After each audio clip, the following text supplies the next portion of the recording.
السلام علیکم ورحمۃ اللہ وبرکاتہ۔ الحمدللہ، ہمیں امید ہے کہ آپ حضرات قرآن پاک پڑھنے کی مشق اور کوشش کر رہے ہوں گے۔ اللہ پاک آپ کی کوششوں کو قبول فرماوے، مزید ترقی عطا فرماوے اور صحیح اور تجوید مخارج کے ساتھ قرآن پاک پڑھنے کی توفیق آپ حضرات کو عطا فرماوے۔ آج ہم 5ویں پارے کا 11واں رکوع پڑھنے والے ہیں۔ سورۃ النساء، سورہ نمبر 4، بہت ہی آسان اور سمپل ہے۔ سبق شروع کرنے سے پہلے ہم آپ سے گزارش کرتے ہیں کہ اگر آپ تھوڑا بہت عربی پڑھنا جانتے ہیں تو آپ کبھی بھی اردو پڑھنا نہ چھوڑیے، اس لیے کہ عربی سمجھنے اور پڑھنے کے بعد اردو کا پڑھنا بہت ہی سمپل اور آسان ہے۔ اس لیے ہم نے الگ سے چینل اردو کلاس نام سے بنایا ہے، لنک ڈسکرپشن میں مل جائے گی، ضرور چیک کریں اور ضرور پڑھیں، انشاءاللہ آپ کو بہت آسان لگے گا۔ اب ہم آج کا سبق شروع کرتے ہیں۔ آپ کو دھیان سے سننا ہے، سمجھنا ہے اور آپ کو بھی یاد کرنے کی پوری کوشش کرنا ہے۔ اعوذ باللہ من الشیطان الرجیم، بسم اللہ الرحمن الرحیم۔ ان الذین توفاہم الملائکۃ ظالمی انفسہم قالوا فیم کنتم۔ بہت ہی سمپل ہے، کچھ بتانے کی ضرورت نہیں ہے۔ پھر بھی اگر آپ کو کچھ بات سمجھ میں نہیں آئی، آپ کامنٹ میں میسج کر کے پوچھ سکتے ہیں، انشاءاللہ ہم جواب دینے کی کوشش کریں گے۔ قالوا کننا، گنہ کریں گے، نون اور میم پر جب تشدید آوے تو ایک الف کے برابر گنہ کر کے پڑھنا ہے۔ قالوا کننا مستضعفین فی الارض قالوا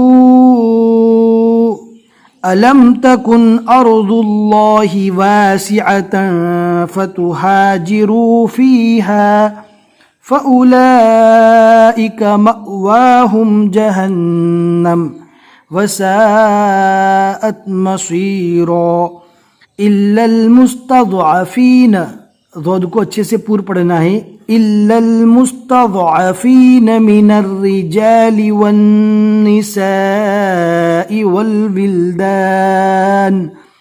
والولدان لا يستطيعون حيلة ولا يهتدون سبيلا۔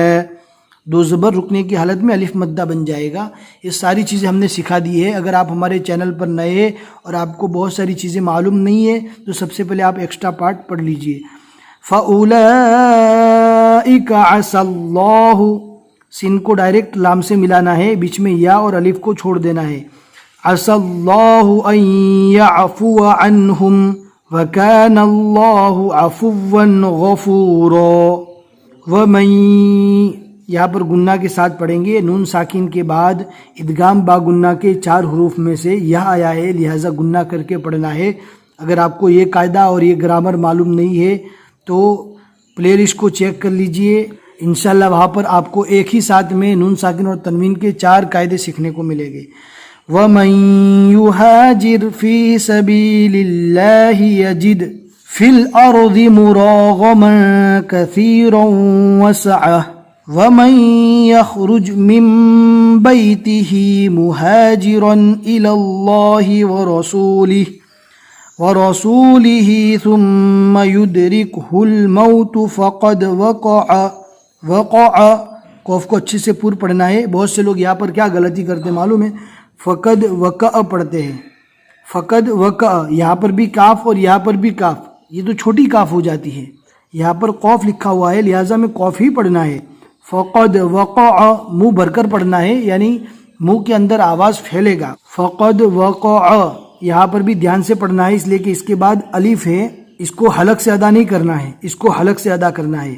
فقد وقع اجرہ علی اللہ وکان اللہ غفورا رحیما، صدق اللہ العظیم۔ الحمدللہ، یہاں تک 5ویں پارے کا 11واں رکوع مکمل ہو چکا۔ ہم نے اس رکوع میں 4 آیتیں پڑھی اور یہ سورۃ النساء کا 14واں رکوع ہے اور یہاں تک 100 آیتیں سورۃ النساء کی ختم ہوئی۔ الحمدللہ، ہمیں امید ہے کہ آپ حضرات کو آج کا یہ سبق بھی اچھے سے سمجھ میں آ گیا ہوگا۔ اگر کوئی بات پوچھنا باقی ہے تو کامنٹ میں میسج کر کے پوچھ سکتے ہیں، انشاءاللہ ہم جواب دینے کی کوشش کریں گے، یا ٹیلی گرام جوائن کر لیجئے، وہاں پر آپ پرسنل میسج بھی کر سکتے ہیں اور وائس میسج بھی کر سکتے ہیں۔ اور اگر آپ اردو پڑھنا چاہتے ہیں تو لنک ڈسکرپشن میں مل جائے گی، ضرور چیک کریں۔ اور اگر آج کا سبق آپ کو سمجھ میں آیا ہے، پسند آیا ہے تو اپنے دوستوں کے ساتھ ضرور شیئر کریں۔ جتنے لوگ بھی پڑھتے رہیں گے انشاءاللہ آپ کو ثواب ملے گا۔ بس آج کے لیے اتنا ہی سبق۔ السلام علیکم ورحمۃ اللہ وبرکاتہ۔